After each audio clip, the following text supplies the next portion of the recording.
갈라디아서 4장 8절로 20절까지의 말씀을 한 절씩 교독하도록 하겠습니다. 다 찾으셨으면 제가 먼저 8절부터 교독합니다. 그러나 너희가 그때에는 하나님을 알지 못하여 본질상 하나님이 아닌 자들에게 종노릇하였더니 이제는 너희가 하나님을 알 뿐 아니라 더욱이 하나님이 아신 바 되었거늘 어찌하여 다시 약하고 천박한 초등학문으로 돌아가서 다시 그들에게 종노릇하려 하느냐. 너희가 날과 달과 절기와 해를 삼가 지키니 내가 너희를 위하여 수고한 것이 헛될까 두려워하노라. 형제들아, 내가 너희와 같이 되었은즉 너희도 나와 같이 되기를 구하노라. 너희가 내게 해롭게 하지 아니하였느니라. 내가 처음에 육체의 약함으로 말미암아 너희에게 복음을 전한 것을 너희가 아는 바라. 너희를 시험하는 것이 내 육체에 있으되 이것을 너희가 업신 여기지도 아니하며 버리지도 아니하고 오직 나를 하나님의 천사와 같이 또는 그리스도 예수와 같이 영접하였도다. 너희의 복이 지금 어디 있느냐. 내가 너희에게 증언하노니 너희가 할 수만 있었더라면 너희의 눈이라도 빼어 나에게 주었으리라. 그런즉 내가 너희에게 참된 말을 함으로 원수가 되었느냐. 그들이 너희에게 대하여 열심 내는 것은 좋은 뜻이 아니요 오직 너희를 이간시켜 너희로 그들에게 대하여 열심을 내게 하려 함이라. 좋은 일에 대하여 열심으로 사모함을 받음은 내가 너희를 대하였을 때뿐 아니라 언제든지 좋으니라. 나의 자녀들아, 너희 속에 그리스도의 형상을 이루기까지 다시 너희를 위하여 회상하는 수고를 하노니. 20절 같이 합독합니다. 내가 이제라도 너희와 함께 있어 내 언성을 높이려 함은 너희에 대하여 의혹이 있음이라. 아멘. 아멘. 여러분들이 우리가 함께 갈라디아서를 통해서 복음이 도대체 무엇이냐, 복음의 주제가 무엇이고 복음의 원리가 무엇이냐, 우리가 복음 하는데 정말 복음으로 산다고 하는 것이 무엇인가 하는 것을 갈라디아서를 통해서 하나님의 말씀을 나눕니다. 지난 한 주간에는 우리 선교사님의 또 선교의 보고와 또 선교지에 대한 하나님의 은혜를 나누면서 저는 지난 2주간 동안 이 본문의 말씀을 묵상하고 말씀대로 살아보려고 노력하고 하나님의 말씀대로 산다는 것이 무엇인가 제 삶의 자리에서 말씀을 묵상하고 말씀을 실천해 보려고 노력했습니다. 예전 같으면 하나님이 주시는 말씀 때문에 은혜도 체험하고 하나님의 능력도 경험하고 하나님이 주시는 복음 때문에 감격하여서 이 말씀을 전하는 이 자리에 왔을 텐데 지난 2주간 동안은 트라우마에 좀 시달렸습니다. 왜냐하면 제가 예전에 이 본문 때문에 이 갈라디아서 4장의 본문 때문에 제가 시달렸던 이 트라우마가 자꾸 갑자기 떠오르기 시작하더라고요. 여러분들에게 제가 겪었던 트라우마를 소개해 드리도록 하겠습니다. 데오도르 드 베즈, 프랑스와 트레티니, 요한 하인리시 하이데커, 프란카스쿠스 유니우스, 여러분 알아듣겠습니까? 요한 하인리인 알스테드, 히스베르투스 푸치우스, 베트루스 판 마르트리 히트, 멜키오스 레이데커, 요하네스 코케이우스, 사무엘 러더포트, 존 오웬. 아마 존 오웬 정도는 우리 선교사님들이나 또 신학생들은 알아들었지 않았을까라는 생각을 해보게 됩니다. 제가 갈라디아서를 공부할 때 바로 이 신학자들이 그래도 한 가닥 갈라디아서를 한다는 사람들의 신학자의 이름을 일부만 소개해 드렸습니다. 극히 일부만. 저도 몇십 년이 지났음에도 불구하고 그때 시험이 이런 거였습니다. 이 사람들이 썼던 갈라디아서의 주해와 그리고 칼빈과 루터와 철학적 사조를 비교하고 지금 이 시대의 갈라디아서를 어떻게 해석할 것인가, 이런 류의 기말고사를 받던 트라우마가 이 갈라디아서를 묵상하고 말씀을 묵상하는데 떠올랐던 2주간의 시간이었습니다. 그래서 제가 그때 기말고사를 봤던 시험 문제를 찾아봤더니 이런 신학자들의 이름을 열거해 가면서 제가 숙제를 해야 되는, 그리고 시험을 봐야 되는 그런 시험이 있었더라고요. 지금 발음도 잘 안 됩니다. 그런데 이 신학자들을 통해서 한 가지 우리가 주의 깊게 살펴봐야 할 하나님의 복음의 메시지가 있습니다. 그것은 바로 다양한 이 복음에 대한 접근과 해석과 그리고 이 복음을 통해서 얼마나 다양한 사람들이 다양하게 하나님의 복음을 접근하고 하나님의 말씀을 깨닫고 하나님이 주신 축복을 경험하고 하나님이 주신 은혜가 얼마나 다양한가 하는 것을 깨닫게 된다는 것입니다. 그래서 복음을 통해서 어떤 이들은 육체의 질병을 체험하고 육체의 질병이 낫는 것을 경험합니다. 그래서 그런 사람들이 모여서 열심히 신앙생활하는 그러한 교회들이 있지 않습니까? 대표적으로 순복음교회, 거기 가면 귀신 쫓고 병 고치고 매일 간증하는 걸 들어보면 하나님이 이런 질병도 낫게 해주셨고 저런 질병도 낫게 해주셨다, 이런 간증들이 많습니다. 또 어떤 이들은 또 사업이 실패해서 어려움을 겪었는데 하나님의 복음의 역사로 말미암아서 그 놀라운 능력으로 하나님이 부욕해 주시고 물질도 주시고 축복도 주셔서 하나님이 이만큼 축복하셨다, 이런 간증의 역사도 있는 것을 봅니다. 또 어떤 이들은 복음으로 말미암아 관계에 어려움이 있었는데 그 관계가 복음 때문에 회복되어지고 그 관계가 복음 때문에 새롭게 되어지는 역사도 있는 것을 보지 않습니까? 그래서 이 복음의 다양함과 이 복음이 주는 놀라운 역사라고 하는 것은 개개인의 체험마다 혹은 개개인의 교회의 모습들마다 혹은 이 시대를 살아가는 각각의 시대의 사람들마다 얼마나 다양하고 얼마나 풍성한지, 이 복음이 주는 풍성함과 다양함이라고 하는 것은 우리가 이루 말할 수가 없습니다. 그러니 제가 갈라디아서를 벌써 몇 주간부터 설교하지만 이 갈라디아서 제가 설교하는 것 이것만 뿐이겠습니까? 각각의 신학자들마다 각각의 교회마다 각각의 목회자들마다 이 설교하는 내용도 다를 뿐만 아니라 접근하는 방식도 다를 수밖에 없는 것은 너무나도 당연하고 너무나도 분명한 사실이라는 것입니다. 그래서 저도 한때 이 복음으로 말미암아 다양한 경험들이 있는 사람 가운데 아마 여러분들도 다 기억하실 것입니다. 원종수 권사님, 그때 얼마나 그분의 간증을 듣고 가슴이 뛰던지. 그분이 공부만 했다 하면 하나님이 지혜를 주셔서 막 수학책이 머릿속에서 넘어가고 영어책이 머릿속에서 탁 넘어가서 시험 문제만 딱 풀면 몇 페이지 딱 나와서 답을 쓰면 100점. 그래가지고 서울대학교 의과대학을 가서 지금 암 전문의가 되었다, 이런 간증이 있지 않았습니까? 얼마나 제가 도전을 받았는지 저도 하라는 공부는 안 하고 주여 믿습니다, 그냥 금식을 하고 얼마나 믿습니다를 세게 했는지, 그리고는 도서관에서 침을 얼마나 흘리고 잤는지, 그래도 믿는 구석이 있으니까. 그리고는 시험을 보러 갔는데 머릿속도 하얘지고 시험 문제도 하얘지고. 복음이 주는 다양함과 복음을 통해서 체험하고 경험하는 우리의 삶의 역사와 경험들은 너무나도 다양한 하나님의 은혜와 축복이 있는 것을 우리는 기억해야 한다는 것입니다. 그러나 사도 바울은 우리에게 또 한 가지를 증거합니다. 이러한 복음을 통해서 우리가 경험하고 체험하는 이러한 일상의 삶의 자리가 다 똑같지 않다는 것입니다. 어떤 이들은 하나님의 은혜를 통해서 육체적인 이러한 체험을 경험하고 나음을 경험하고, 어떤 이들은 관계의 회복을 경험하고, 어떤 이들은 하나님의 은혜를 정말 삶의 자리에서 경험하지만 사도 바울은 그 다양한 많은 경험 속에서도 공통적으로 복음을 통해서 경험하는 공통 분모가 있다는 것입니다. 각각의 교회들마다 각각의 삶의 자리마다 다르게 경험되어지는 하나님의 복음의 역사가 있지만, 그러나 이 복음을 통해서 보편적으로 누구나가 그 모든 교회와 그리고 이 시대를 초월해서 세대를 초월해서 모든 사람들이 동일하게 경험되어지는 복음의 공통적인 경험이 있다라고 사도 바울은 우리에게 증거합니다.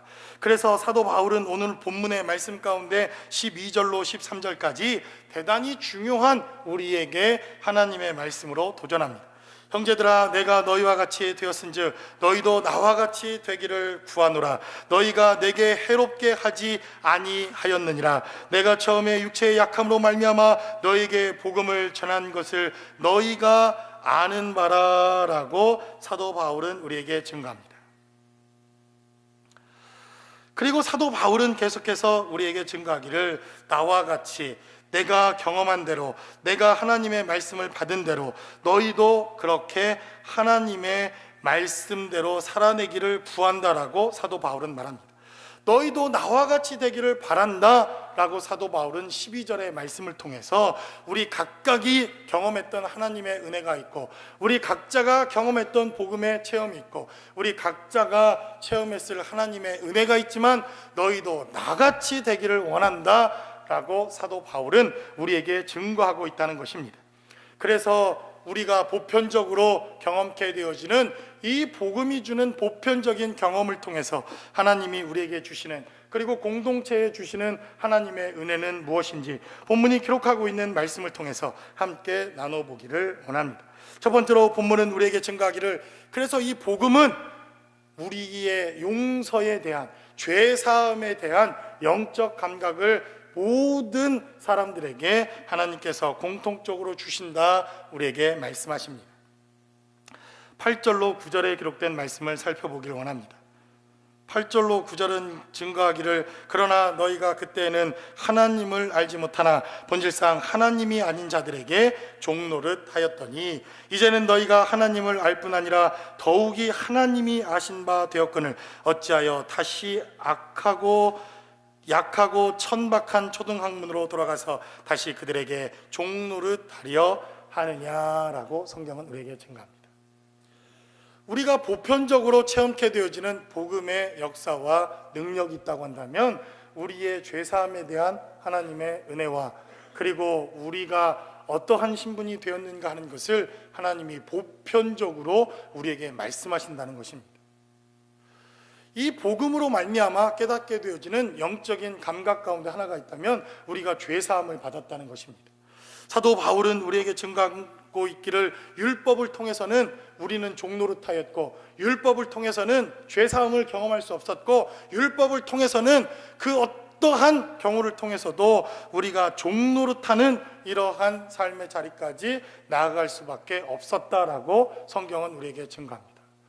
그런데 사도 바울이 복음으로 말미암아 복음의 은혜를 경험하고 이 복음의 생명을 경험하게 되어지자 그가 종의 신분에서 이제는 무엇이 됩니까? 아들이 되었다라고 하는 것을 그가 깨닫게 되었다는 것입니다.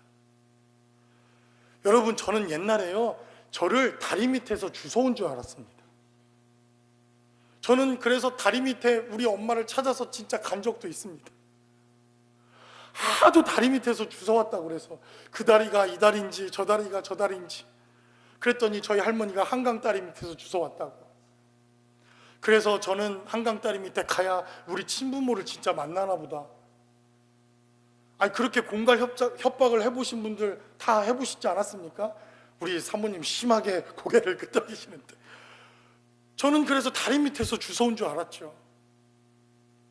그런데 여러분들이 언제 내가 부모의 아들인 줄 알았습니까? 여러분들이 내가 부모의 아들인 줄 믿습니다, 우리 엄마의 아들인 줄 믿습니다 해야 알아집니까? 어느 날 부모의 마음을 깨닫고 그 부모가 나의 부모임을 깨닫게 되어지는 것은 나의 믿음과 나의 열심과 또 학습을 통해서 공부를 하거나 뭔가 행위를 통해서 알아지는 것이 아니라는 것을 자연스럽게 깨닫게 되어지는 것. 사실 복음을 어떻게 설명해야 될지 모르지만 우리가 하나님의 아들이 된다고 하는 것, 우리가 죄사함을 받았다고 하는 것, 우리가 하나님의 자녀로 거듭났다고 하는 것, 이와 동일한 것이라고 하는 것을 저와 여러분들이 깨닫는 삶이 되시기를 주님의 이름으로 간절히 축원합니다. 저는 제가 언제 태어났는지 본 적도 없습니다. 정말 우리 엄마가 나를 낳았는지, 제가 태어나던 날 아버지가 맹장 수술을 했다고 하는데 맹장 수술을 한 거를 본 적도 없고 들은 적도 없고, 그러나 어느 틈엔가 이분이 내 엄마고 이분이 내 아버지고 이분이 내 할머니고 이분이 내 가족이라고 하는 것을 그냥 알게 되어지는 사건.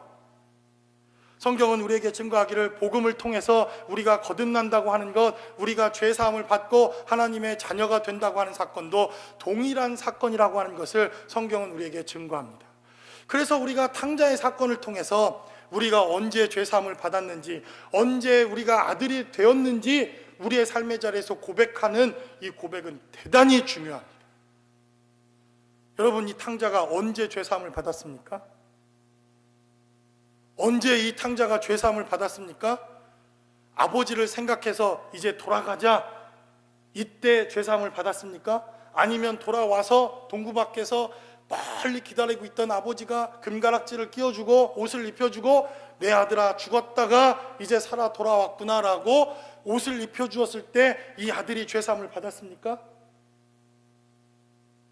성경에 기록되어져 있는 이 탕자가 언제 죄사함을 받았는가 하는 것은 우리의 신앙 고백에 있어서도 대단히 중요합니다. 그리고 이 아들이 언제 아들이 되었는가라고 하는 이러한 고백도 대단히 중요합니다. 이 아들은 태어나면서부터 아들입니다. 그래서 태어나면서부터 그는 용서함 받기로 작정하고 태어난 것이 이 아들입니다. 그래서 이 탕자는 언제 용서함을 받았습니까? 그가 아버지에게로 돌아가라, 내가 회개해야지 라고 생각했을 때 바로 그때 용서함을 받은 것이 아니라 이 아들은 태어나면서부터 용서함 받기로 작정되어 태어난 아들이라고 하는 사실을 우리는 기억해야 합니다. 그걸 누가 몰랐습니까? 큰아들이 몰랐습니다. 성경은 그래서 바로 이 15장에 등장하는 탕자의 비유의 큰아들을 서기관이요 바리새인이요 종교 생활하는 율법 생활하고 있는 그런 선생과 그리고 율법사들과 종교 생활하는 종교인으로 그렇게 묘사하지 않습니까? 그러나 성경은 우리에게 증거합니다. 우리는 태어나면서부터, 그래서 성경은 기록하기를 우리가 창세로부터 하나님이 택정하여서 우리는 이미 용서함 받기로 지음을 받았고 하나님께서 만세 전부터 저와 여러분들을 택하여서 이미 용서하였다라고 성경은 우리에게 말씀합니다. 그래서 우리가 사형리로 주님의 복음을 받아들이고 교회에 나왔을 때 용서함 받은 것이 아닙니다. 침례를 받을 때 우리가 구원받은 것이 아닙니다. 이미 하나님께서는 저와 여러분들을 만세에 택하셔서 만세 전부터 우리가 알지 못하는 하나님의 그 시간 속에서 이미 저와 여러분들을 택정하셨고 그리고 용서하셨고 하나님의 자녀를 삼으셨다. 이것이 우리에게 복음을 통해서 모든 사람들이 깨달아야 할 하나님의 복음이요 능력이니 너희도 나와 같이 되라 라고 사도 바울은 우리에게 증거하고 있다는 것입니다. 저와 여러분들의 삶의 자리에 이러한 동일한 고백이 함께 하시기를 주님의 이름으로 간절히 축원합니다. 그래서 아까 이 복잡한 많은 신학자들이 막 있지 않았습니까? 저는 그래서 단 두 줄로 딱 답을 하고 나왔습니다. 복음 안에서 하나다. 100점짜리 답안 아닙니까? 아니 뭐 이렇게 얘기하고 저렇게 얘기하고 저렇게 얘기하고 뭐가 중요합니까? 들어도 모르겠고 이게 어느 나라 사람인지 여러분 이름만 들어도 이게 어느 나라 사람인지 대강 짐작을 하십니까? 그러나 사도 바울은 우리에게 말합니다. 갈라디아 사람들아, 너희가 또 다른 복음이 있다고 말하고 너희가 또 다른 경험이 있다고 말하고 너희가 또 다른 것을 주장하지만 우리는 복음 안에서 하나 되어지는 하나님의 은혜와 생명이 있다는 것을 사도 바울은 말합니다. 그래서 너희도 나와 같이 되라. 너희도 나처럼 하나님을 경험해라. 너희도 나처럼 내가 경험했던 이 복음의 생명을 경험하라라고 사도 바울은 말합니다. 바로 8절로 9절까지 그는 열심을 내야만 하나님의 자녀가 되는 줄 알았던 사람입니다. 그는 열심을 다해야만 하나님의 자녀가 되는 줄 알았던 사람이 바울이라고 하는 사람입니다. 그래서 열심을 내고 열심을 다해서 율법을 지키고 열심을 다하면 하나님의 자녀가 되는 줄 알았는데 그 복음을 통해서 그가 깨닫게 되어진 것은 본질상 복음을 알지 못할 때 나는 종이었지만 그러나 복음을 알고 복음을 깨닫고 복음의 능력을 경험하자 나는 이미 만세 전부터 하나님의 아들이었다고 하는 사실을 깨닫게 되었으니 너희도 나와 같이 되라 라고 사도 바울은 우리에게 증거합니다. 이러한 복음의 고백이 우리 공동체 가운데 늘 함께 하실 수 있기를 주님의 이름으로 간절히 축원합니다. 그래서 두 번째 본문은 우리에게 증거하기를 그래서 이러한 죄사함을 깨닫게 된 자들은 바로 하나님이 주시는 진짜 사랑이 무엇인가 하는 것을 그때부터 깨닫게 되었다라고 사도 바울은 우리에게 증거합니다. 이러한 종에서 아들이 되어지고 죄사함을 받게 되어지고 하나님께서 우리의 모든 죄와 이 놀라운 우리의 죄악들을 용서하게 되자 그들은 비로소 하나님의 은혜와 사랑 안에서 한 공동체를 이루게 되어짐을 오늘 본문은 우리에게 증거합니다. 그래서 사도 바울은 이렇게 증거합니다. 12절로 15절까지 기록된 대로 사도 바울은 형제들아 내가 너희와 같이 되었은즉 너희도 나와 같이 되기를 구하노라. 너희가 내게 해롭게 하지 아니하였다라고 말합니다. 그리고 15절은 기록하기를 너희의 복이 지금 어디 있느냐 내가 너희에게 증언하노니 너희가 할 수만 있었더라면 너희의 눈이라도 빼어 나에게 주었으리라 라고 사도 바울은 우리에게 증거합니다. 사도 바울이 성경에 정확하게 기록되어 있지 않아서 우리가 어떠한 질병을 앓았는지, 그에게 육체의 결함은 무엇이었는지, 육체의 연약함은 무엇이었는지 성경이 정확하게 그에 대해서 묘사하고 있지 않기에 우리가 잘 알 수 없지만, 전승에 의하면, 기록에 의하면 사도 바울은 육체적으로 대단히 약한 사람이었다 이렇게 알려져 있습니다. 오늘 사도 바울이 기록했던 것처럼 너희가 나를 사랑하는 것이 얼마나 큰지 너희의 눈을 빼어서 나에게 줄 정도로 너희가 나를 사랑하고 있다, 이렇게 사도 바울이 말하는 것을 보면 사도 바울은 어쩌면 전승에 의한 것처럼 그가 안지를 앓고 혹은 눈이 나빠서 사역을 하는데 많은 어려움이 있었던 것처럼 보여집니다. 또 고린도 후서를 통해서 사도 바울은 뭐라고 말합니까? 나에게 사단의 가시, 육체의 연약함이 있어서 하나님이 나를 자고하지 않도록, 내가 교만해지지 않도록 하나님이 나에게 육체의 가시를 박아두었다, 이렇게 말하지 않습니까? 그리고 또 사도 바울은 디모데에게 말하기를 내가 자주 나는 병 때문에 이 병을 낫게 하기 위해서 포도주를 쓰라 라고 사도 바울이 그 아들, 영적 아들인 디모데에게 이렇게 권면합니다. 그래서 사도 바울도 이 포도주를 통해서 자신의 어려움들과 육체의 연약함을 그가 치료해 본 경험이 있으니까 포도주를 쓰라, 이렇게 경험상을 나누지 않았겠습니까? 그러니까 사도 바울의 삶을 살펴보면 그는 육체로는 연약한 사람이요, 육체로는 자랑할 것이 없는 사람이요, 육체로는 늘 골골하던 사람이었을 것이라고 여겨집니다. 그런데 사도 바울은 이 갈라디아 교회를 향해서 이렇게 말합니다. 너희가 나를 향한 사랑이 크다는 것입니다. 이 사랑이 얼마나 큰지 사도 바울은 이 복음 안에서 형제 자매를 통해 느끼는 사랑과 그 생명의 역사를 그는 이 갈라디아서를 통해서 증거합니다. 그래서 죄사함을 통해서 경험되어지고 난 이후 우리의 삶의 자리에 복음으로 말미암아 우리가 경험케 되어지는 공통적인 이러한 경험이 있다면 그것은 바로 하나님의 사랑이요, 그 사랑을 가지고 우리가 공동체를 어떻게 사랑할 것인가에 대한 하나님의 은혜와 축복을 우리가 체험하고 경험케 된다는 것입니다. 그래서 오늘 본문이 기록된 대로 사도 바울이 연약하고 사도 바울에 필요한 것이 있다고 한다면, 필요하다고 하면 내 눈이라도 빼어 주겠다, 이렇게 갈라디아 사람들이 사도 바울에 대하여 사랑을 고백하고 하나님의 은혜와 생명을 고백하는 것을 보게 됩니다. 그래서 사랑에 대한 감각이 깨어나고 우리 형제자매들에 대한 사랑에 대한 고백이 깨어나고 정말 주님의 은혜로 사랑하는 공동체를 만들어가는 것이 가능한 것도 역시 복음이 주는 은혜다라고 하는 것을 우리는 기억해야 할 필요가 있다는 것입니다. 그래서 오늘 사도 바울이 고백하고 있는 이 고백을 통해서 우리가 사랑에 대해서 좀 정의를 내리고 가야 할 필요가 있다고 생각되어집니다. 여러분, 사랑 그러면 우리가 어떻게 정의할 수 있습니까? 딱 봤더니 막 눈에서 번개가 막 나가고 가슴이 찌릿찌릿하고, 뭐 그것도 사랑 아니, 왜 비웃습니까? 다 그래서 뭐 결혼한 거 아닙니까? 아닙니까? 아무 감각 없이 그냥 하나님 결혼해야지, 뭐 내 인생 뭐 있어, 그냥 이런 남자 만나서 하는 것도 뭐 이래서 결혼하셨습니까? 아니잖아요. 막 전기 오고 막 찌릿찌릿하고 다 그래서 결혼한 것 아닙니까? 비록 지금은 아이고 저 왼수 아이고 저 왼수 이랬을 망정 그때는 안 그러지 않았습니까? 그런데 오늘 본문이 기록하고 있는 메시지를 통해서 우리가 사랑에 대한 정의를 한번 내렸으면 좋겠습니다. 저는 오늘 사도 바울이 고백하고 있는 15절의 말씀을 통해서 하나님이 우리에게 말씀하시는 사랑은 희생하는 만큼만 사랑이다, 이렇게 정의할 수 있다고 믿습니다.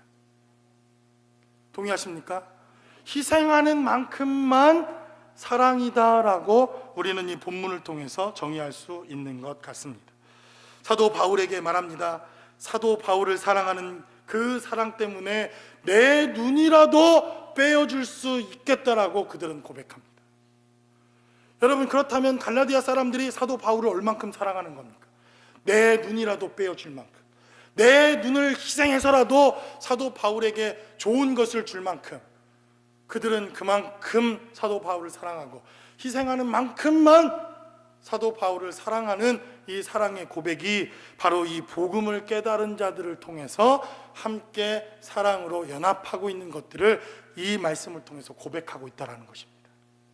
그래서 부모의 사랑 어디까지입니까? 희생하는 만큼입니다. 부모의 사랑, 희생하는 만큼 우리를 사랑하고 그 사랑을 희생하는 것으로 우리에게 증명해내지 않았습니까? 그래서 우리는 하나님의 사랑이 어떠한 것인가 하는 것을 이 성경의 말씀을 통해서 깨닫습니다. 희생하는 만큼만이 사랑이고 희생하는 만큼만이 하나님께서 우리를 사랑하시는 사랑이었다고 한다면 바로 하나님의 사랑은 최고의 사랑일 수밖에 없다는 것입니다.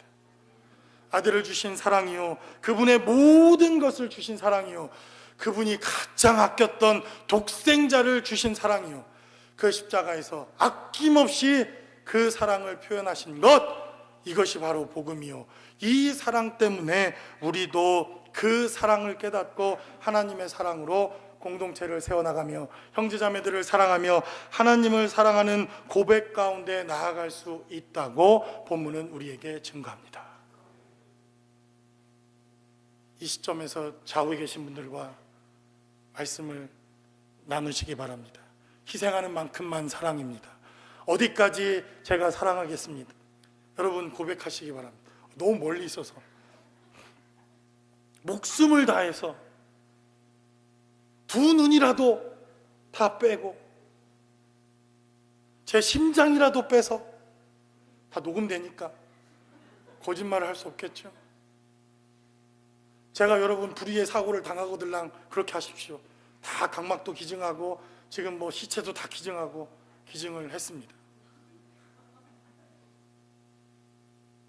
희생하는 만큼만 하나님께서 우리를 사랑하셨다라고 선언하신 장소가 바로 십자가라고 하는 저 장소를 통해서 하나님의 사랑이 무엇인지, 그리고 이 복음의 능력을 깨달은 자들마다 동일한 우리의 삶의 고백이 있는 것, 이것이 바로 복음이요, 이것이 바로 능력이요, 이것이 바로 하나님께서 우리에게 복음을 통해서 우리에게 경험케 하시는 하나님의 은혜임을 깨닫고 저와 여러분들의 삶의 자리에 이러한 하나님의 고백이 늘 함께 하실 수 있기를 주님의 이름으로 간절히 축원합니다. 마지막으로 본문은 우리에게 증거하기를 이러한 하나님의 사랑을 깨닫고 은혜를 깨달은 자들이 이제 그 사랑 안에 멈추는 것이 아니라 그 사랑 때문에 하나님의 영광대로 하나님의 뜻대로 살아가기로 작정하는 것, 이것이 복음이 주는 은혜요, 복음으로 살아가는 우리의 삶의 자리다라고 본문은 우리에게 말씀합니다. 18절은 기록하기를 좋은 일에 대하여 열심으로 사모함을 받음은 내가 너희를 대하였을 때뿐만 아니라 언제든지 좋으니라. 나의 자녀들아, 너희 속에 그리스도의 형상을 이루기까지 다시 너희를 위하여 해산하는 수고를 하겠다라고 사도 바울은 고백합니다. 언제까지? 우리 안에서 그리스도의 형상이 나타나기까지, 우리 안에서 그리스도의 영광이 나타나기까지, 우리 안에서 하나님의 영광이 선포될 때까지 사도 바울은 또다시 이러한 해산의 수고와 이 영혼들을 위한 복음의 수고를 아끼지 아니하겠다라고 사도 바울은 선언합니다. 그래서 복음의 능력을 깨닫고 복음을 아는 자들은 하나님의 영광을 본 자들입니다. 하나님의 영광대로 살아가는 자들입니다. 하나님의 영광을 위해서 살아가는 자들이 바로 이 복음을 경험하고 복음의 생명을 체험하고 복음의 능력을 경험한 자들마다 하나님의 영광을 위해 살아가기로 작정한 자들임을 성경은 우리에게 증거합니다. 그래서 성경은 바로 하나님의 형상, 하나님의 아들, 그리고 그리스도의 형상, 이것이 최고의 영광이다 우리에게 증거합니다. 말씀이 육신이 되어 우리 가운데 거하심에 그의 영광을 보니 하나님의 독생자의 영광이요 그 아들의 영광이었다라고 사도 요한은 하나님의 영광을 보자 그는 그렇게 우리에게 증거합니다. 그래서 성경은 하나님이 그 자체가 영광이시지만 또 하나님의 가장 큰 영광은 바로 그 아들 예수 그리스도를 통해서 하나님이 영광을 받으셨다라고 우리에게 증거합니다. 바로 사도 바울은 그리스도 안에 있는 형상 그 영광을 위해서 내가 수고를 아끼지 않으며 남아있는 모든 삶을 그리고 그 에너지를 쏟겠다라고 바로 이 본문의 말씀을 통해서 증거한다는 것입니다. 아마 여러분들도 음악을 좀 하시는 분들은 핸델이라고 하는 사람을 잘 알 겁니다. 핸델, 메시아, 이 정도는 우리 다 알죠? 좀 제발 고개를 좀 끄덕여 주세요. 예, 아시잖아요. 다 알면서 자꾸 모른 척 하니까 제가 답답. 핸델, 메시아 다 알잖아요. 칸타타가 있거나 부활절이 되면 할렐루야를 하고, 저도 이 소원이 있습니다. 꿈이 있어요. 여기 그냥 막 오케스트라가 쫙 있어가지고 그냥 할렐루야를 한번 그냥 예배할 때마다 그렇게 하나님을 찬양하고 이렇게 하면 얼마나 좋을까. 좀 악기도 좀 배우시고 하실 수 있는 분들은 필이라도 좋으니까 다 나오셔서 하시기를 주님의 이름으로 축원합니다. 그런데 이 핸델이라고 하는 사람이 이 오스트레일리아 빈에서 태어납니다. 이 오스트레일리아 빈이라고 하는 곳은 최고의 음악을 하는 사람들 거기 아닙니까? 모차르트가 태어난 거. 그래서 열심히 음악도 하고 피아노도 공부를 하고, 이 음악이라는 게 하루아침에 이루어집니까? 배운다고 되는 것도 아닙니다. 재능이 있어야 됩니다. 저는 절대 비음감 저는 들어도 도레미파솔라시도가 뭔지도 모르는 사람. 그런데 이 핸델도 얼마나 노력을 했는데도 음악가로서 재능이 없었는지 그가 50이 될 때까지 그렇게 알려진 작곡가로 이 세상에 알려지지 않습니다. 그래서 그래도 먹고는 살아야 하니까 영국에 레슨을 하는, 영국 왕실에 피아노를 레슨하기 위해서 50이 넘어서, 그때만 해도 영국이라고 하는 나라는 음악하고는 전혀 관계가 없는 그런 나라였는데 바로 영국으로 피아노 레슨을 하러 52세가 되던 해에 영국으로 건너갑니다. 그게 얼마나 좌절이 됐겠습니까? 음악가로서 멋진 생을 좀 살고 싶었는데. 그러다가 영국으로 건너왔던 핸델이라고 하는 이 사람은 모라비안 교도를 만납니다. 이 모라비안 교도들을 만나서 복음의 생명을 듣고 하나님의 말씀을 듣고 이 갈라디아서와 로마서의 메시지를 듣고 이 핸델이라고 하는 사람이 거듭나게 됩니다. 그리고 그가 지금까지 하나님의 말씀을 들어왔고 교회도 참여했지만 창세기로부터 계시록까지 직접 하나님의 말씀을 읽고 그 말씀을 듣고 하나님의 말씀을 깨닫고 날마다 아침에 큐티하고 또 새벽 예배도 나오고 금요 저녁 예배도 나오다가 그가 하나님의 영광을 깨닫습니다. 그가 하나님의 영광을 봅니다. 그가 하나님의 영광을 본 것을 오선지 위에다 옮긴 게 무엇입니까? 메시아라고 하는 곡입니다. 그래서 여러분들이 영국의 대형 박물관에 가 보시면 핸델이 직접 그 오선지에 이 메시아를 기록했던 이 오선지를 볼 수가 있습니다. 여러분 여행을 가시더라도 제발 이런 거를 좀 보러 다니세요. 제발 이런 거 쓸데리 없는 거 보러 다니지 말고. 그래서 그 오선지에 보면 눈물 자국이 얼마나 쑥쑥 떨어져 있는지, 악보를 넘길 때마다 그 오선지 자국에 그 메시아, 그 핸델의 메시아를 그가 작곡하면서 기록하면서 하나님이 주신 영광 때문에 눈물이 마를 새 없이 그가 하나님의 영광을 찬양하고 오선지 위에 악보를 옮겨놓은 그것이 대형 박물관에 다 기록되어져 있습니다. 그래서 이 대형 박물관에 기록되어져 있는 메시아를 이 초연을 할 때 왕을 초대하고 영국의 왕실들을 다 초대하지 않았겠습니까? 그런데 이 왕이 음악을 뭐 합니까? 저도 뭐 음악 들으면, 클래식 들으면 일단 잡니다. 아 너무 좋아, 그렇죠? 클래식 들으면 얼마나 잠이 잘 옵니까? 너무 좋지 않습니까? 이 왕도 아마 이렇게 졸았나 봐요. 그러다가 할렐루야가 막 외쳐지니까 갑자기 벌떡 왕이 일어납니다.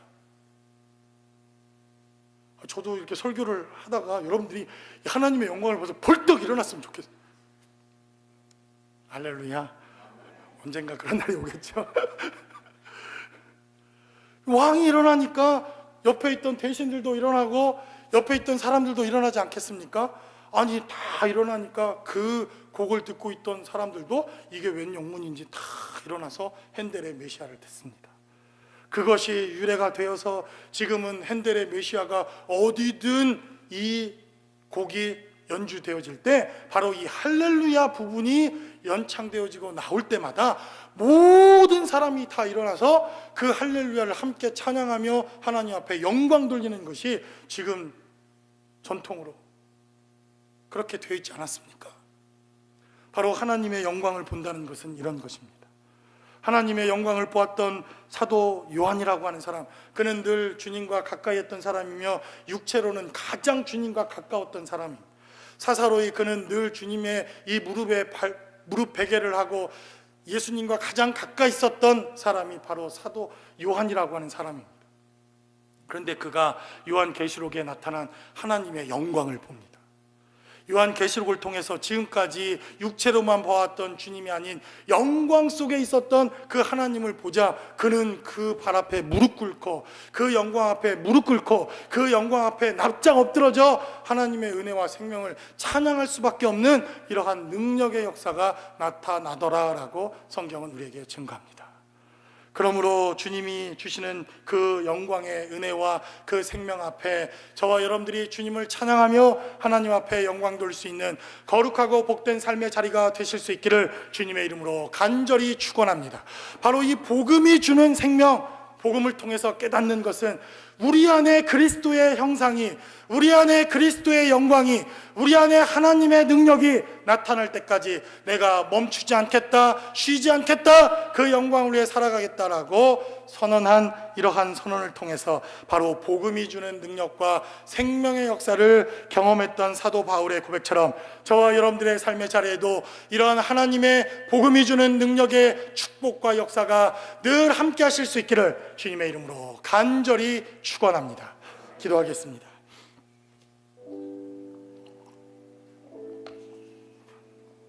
우리 시간 함께 기도할 때 은혜가 아니고서는 하나님의 은혜를, 이 복음의 생명을 경험할 수 없음을 우리는 고백합니다. 정말 은혜가 아니고서는 우리가 하나님의 이 생명을 경험할 수 없고, 은혜가 아니고서는 이 복음의 생명을 체험할 수 없는 우리의 삶의 자리에 아버지 하나님, 하나님의 은혜를 부어주셔서 복음이 주는 하나님의 생명과 복음이 주는 하나님의 능력을 체험하고 경험할 수 있게 해달라고, 하나님의 영광이 우리의 삶의 자리에 늘 함께 할 수 있게 해달라고 우리 시간 주의 말씀을 기억하면서 한 목소리로 기도하겠습니다.